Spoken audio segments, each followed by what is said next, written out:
Welcome to The Explainer. So you've probably heard this phrase floating around, a double Diwali. That's the big promise coming from India's government. And the gift? A massive overhaul of the Goods and Services Tax, or GST. Let's break down what it all means. That's the quote from PM Narendra Modi that's got everyone talking. I mean, a double Diwali? That's a pretty big promise, right? So let's break down what this GST shakeup is all about, and more importantly, what it means for you. All right, so here's what we're going to cover. First, we'll walk through the current GST maze, and trust me, it is a maze. Then we'll look at the new, much simpler solution on the table. We'll get into the big one, the impact on your wallet. And of course, we'll ask why this is all happening now and what comes next. Let's dig into that big promise. What is this double Diwali shakeup? The core idea is pretty straightforward. The government wants to completely simplify the GST system. They're aiming for a big rollout right around Diwali in October 2025. The goal? To get rid of this really complex, multi-layered tax structure we have now and switch to something, well, something that actually makes sense for everyone. To really get why this is such a huge deal, we first need to take a look at the system we have today. And honestly, confusing is putting it mildly. This is the GST maze we're all trying to navigate. You've got at least 5 different tax rates. You have 0% on things like fresh veggies, but then it jumps to 5%, 12%, 18%, and all the way up to a whopping 28% for things like cars. And on top of that, there's often an extra tax, a cess. It's just a lot. It's confusing for businesses, it's confusing for us as consumers, for pretty much everyone. How do you fix a maze like that? Well, the proposed solution is all about creating a much clearer, more streamlined path right here.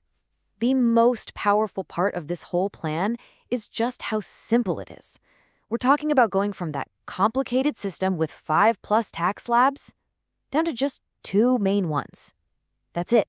Okay, so here's the new structure. The 12% and 28% slabs, gone. Poof.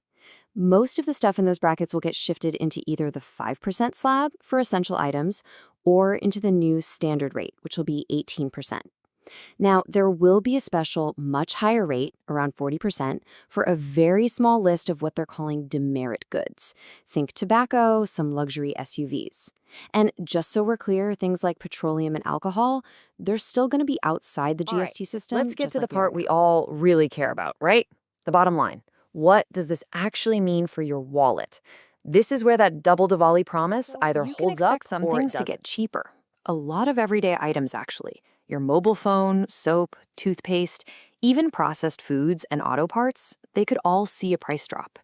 But on the flip side, those demerits or sin goods, things like tobacco and those high-end SUVs, they're probably going to stay just as expensive. So a if huge not more change so. like this doesn't just happen on a whim. There have to be some pretty big reasons behind it. So let's dig into why the government is pushing down for this to 3 overhaul. core reasons. First, simplicity. Finally delivering on that original one nation, one tax promise.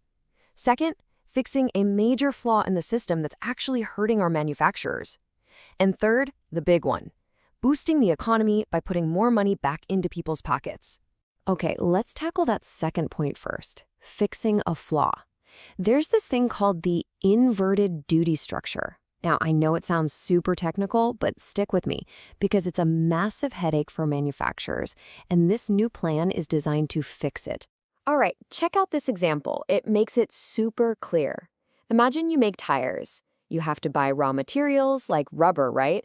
And on that rubber, you pay an 18% GST. But then, when you sell the finished tire, the GST on it is only 12%. See the problem? You're paying more tax on your inputs than you're collecting on your output. This mismatch means your money gets stuck with the government, and you have to go through this whole refund process, which can be a nightmare for cash flow. Now, obviously, cutting taxes means the government gets less money, at least in the short term. The estimate is a dip in revenue of about 0.15% of GDP. But, and this is the key, this isn't about short-term gains. This is a long-term bet on boosting the entire economy. And the logic here is pretty simple, right? Lower taxes mean you and I have more money to spend. And when we spend more, that creates demand. That demand helps businesses grow, and a growing economy ultimately leads to more tax revenue for the government down the road. So we have It's this a really cycle. ambitious plan. It sounds great on paper, but what happens next? What's the actual road to making this thing tight. a reality? It's ambitious for sure. The big moment is going to be in September 2025. That's when the GST Council meets. Now, this council is the final decision maker. It's got the finance ministers from the central government in every single state. If they all agree and give it the green light, we could see this new system roll out nationwide just 1 month later, in October. It's coming up fast. But, it's not a done deal just yet. There's still some pretty big questions that need answers. For instance, which specific items are going to end up in that 5% slab versus the 18% one? What exactly is going to be on that final list of demerit goods? And maybe the trickiest part of all, how are they going to get all the different states, each with their own unique economic concerns, to agree on all of this? The answers here will really shape what this reform looks like in the end. So that's where we are. And it leaves us with a huge question. Is this just a simple tax tweak, or is it something much bigger? A massive economic experiment designed to unlock India's real consumption power? Honestly, the answer to that question is why this is going to be one of the most important economic stories to watch over the next year.